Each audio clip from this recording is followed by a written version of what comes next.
most people don't dare to paint on a white canvas because, for example, life is your white canvas. And most people don't dare to draw anything on it because they're terrified that whatever they're going to create is going to be shit, it's going to be ugly, it's going to be whatever. Yeah. But the thrill of, the act of getting involved, it's like jumping off a cliff almost. But it's so, all of your being is being exercised. It's like, I mean, playing safe, comfort is great, just like, I don't want to talk about it, dude. I don't want to deal with it. I just want to be comfy and I want to be here where I am. That's all right. But you won't be able to know the You're not being a daredevil, right? You're not putting yourself out there, taking a risk. I feel like even the videos that I posted, even before, I mean, the first person that I actually knew on YouTube when I started out was actually Jeremy, the Pathless Path. I was like randomly searching on YouTube, like, okay, philosophy and science and God and stuff, and he turned up. It's like, oh, this is cool. And suddenly I found John, and then it's just, and then you start, and then I started trying out. Okay, maybe let's try post a response and see what happens. It's an experiment. And then suddenly the engagement is going on. Hey, this is a good medium, man. It's like another painting tool, and it's more exciting because a lot of elements in this medium can't be controlled. That's right. So who knows what's gonna happen? What's gonna happen? Yeah, I think you're right, Kat. That this is it's a unique form of media or a unique art form but it's also a form of painting, but the painting talks back to you, so it's not just your expression. I like that. But you actually get a reflection back based on what you create, right? That's something we could throw in the speculative bin, paintings that talk back to you in the future, just think of art like that. Whoa. Creepy, man.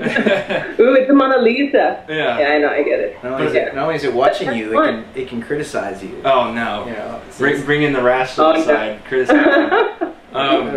Too. One thing that I liked though, but what you said, Matt, was also like the reflective quality of it. It's just, we're like mirroring each other almost.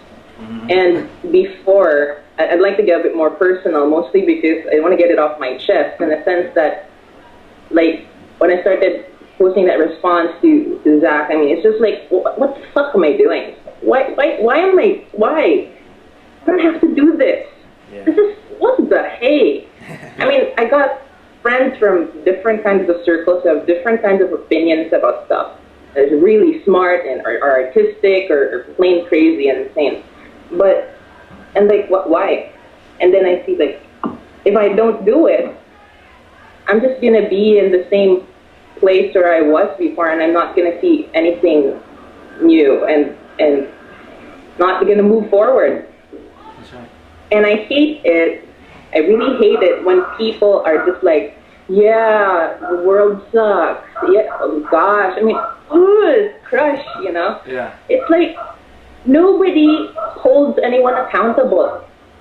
Nobody goes like, shut up and do something about it. And I'm not saying you shouldn't be empathetic. Yeah. You can empathize, but not kind of support this kind of habit of complaining and it's so disempowering. It's so Yeah.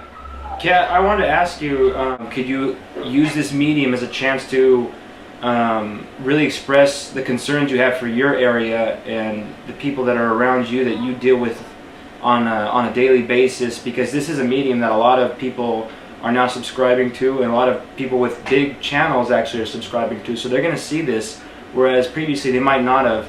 And that's exactly what Hold On's network is trying to do, is bring about wavelengths and people that aren't normally heard, as well as people who are heard, and bring them together in a type of sanctuary where they can express and exchange ideas. So again, it's about the differences that you see between other cultures' education, or maybe other places, specifically the West, compared to the Philippines, where you're in. Starting with education, it's it's different because the system kind of molded around making more money for the country. So like they more like supported for like nurses, like churning out nurses, OFW, I mean overseas workers, engineers, overseas Filipino like that. Yeah, like that. And actually there are a lot of artists too. They work in Disney, Pixar, and animators. And because you get all the pirated goods. Whoa! Cut that out. Cut that out. Yeah, but I, at the same time, it's the textbooks. They suck. It's clear. I mean, my boss shared with me this talk about one of her good friends was observing how the textbooks were written for grade school, and this is like all over the Philippines public schools. And one of those things that went into a textbook, even the way it's said, that's why communication is such a big thing for me, because it really changes perceptions and perspectives. It said that the Filipino is the brown man. The brown man has different qualities from this another kind of Filipino, which is the Aita, or the black, dark-skinned tribe who have curly hair. And with the differences in their skin, there's also the differences in their attitude, kind of implying that they are different. We are different, and they're the Muslims, and then because the Philippines is largely a Catholic Asian country, the only Catholic Asian country. But down south where I'm from, there are Muslims, and there's been a war going on for a while. But it's complicated. It's kind of dysfunctional. I can't even talk about it because it doesn't make sense in how you guys perceive education in the Western world, where it's more structured, it's organized, and you can really like pinpoint stuff. Here it's so cloudy, it's blurry almost. And as a people, I used to be more active and really, I mean, I have some friends who are going at it. Yeah. But at the same time, I feel like the other day, I was hanging out with a group of artists who was organizing this website where all of the Filipino artists could come together, collaborate, put it out there to the world of like the Philippines isn't just a third world country with nice beaches and tropical whatever bamboo shit. It's not it. So we were talking, and then they were saying, this is a revolution. We should, because we need to show to the world what the Filipino culture is. I mean, our heritage, our stories need to be passed on. It's like, okay. The thing is, I'm listening to you guys on YouTube, and all these things are happening. So I'm thinking on a different thing. I don't know if being Filipino is the concern at this point, especially when things are happening so fast and the world is changing so rapidly. It feels like I'm going beyond where I was born. I'm going beyond my being a Filipino, being a girl, being the eldest in my family. It's not about that anymore. So when you think your sense of self goes beyond yourself, and you're thinking more about other things.